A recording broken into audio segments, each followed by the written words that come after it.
Hello guys, আজকে একটা আমি নতুন ভিডিও নিয়ে চলে এলাম। তোমাদের সবাইকে প্রত্যেকটা চ্যানেলে স্বাগত। তো আজকে আমরা যাচ্ছি একটা নতুন ডেস্টিনেশন। তো চলো স্কিপ না করে দেখতে থাকো এবং চ্যানেলে প্রথম হলে লাইক, কমেন্ট, শেয়ার, সাবস্ক্রাইব করতে ভুলো না।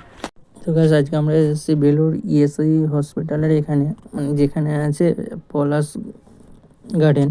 আমরা জানতাম না, এই প্রথম শুনে আমরা আজকে চলে এলাম দেখতে। তো তোমরাও দেখতে থাকো। হ্যালো গাইস, আজকে তো আমরা এসে দেখালাম, এই দেখো তোমরা, এটা হচ্ছে বেলুর ইএসআই হসপিটাল। আর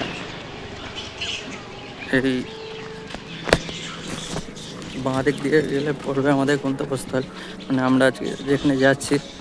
চলো গিয়ে দেখাচ্ছি। সামনেই দেখতে পাচ্ছি, দেখো এখানে পলাশ ফুল ফুটে।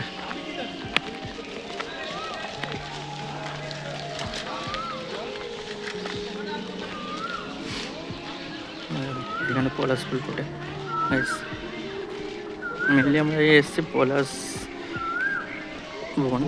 হ্যাঁ, একটা আগে এখানে ব্যানার পড়লো যে পলাশের সৌন্দর্য উপভোগ করুন, কিন্তু ফুল অথবা গাছের ডাল ছিঁড়বেন না।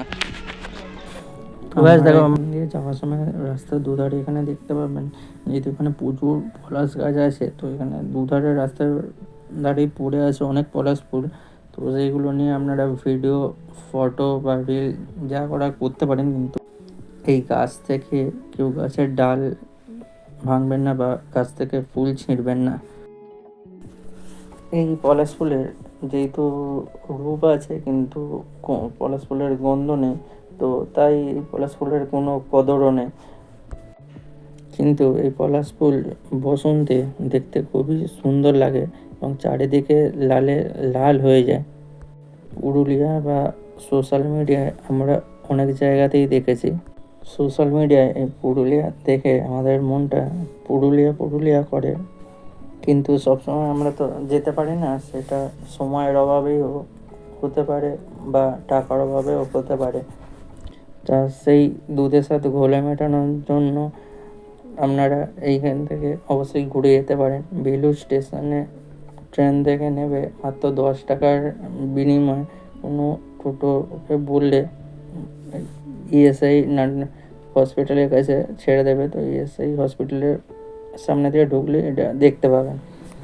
এইখানে আমাদের লাল পলাশ তো অনেকই দেখা যায়, কিন্তু হলুদ পলাশ খুব একটা দেখা যায় না। কিন্তু এই বাগানে দেখছি লাল পলাশের সঙ্গে সঙ্গে কিছু হলুদ পলাশ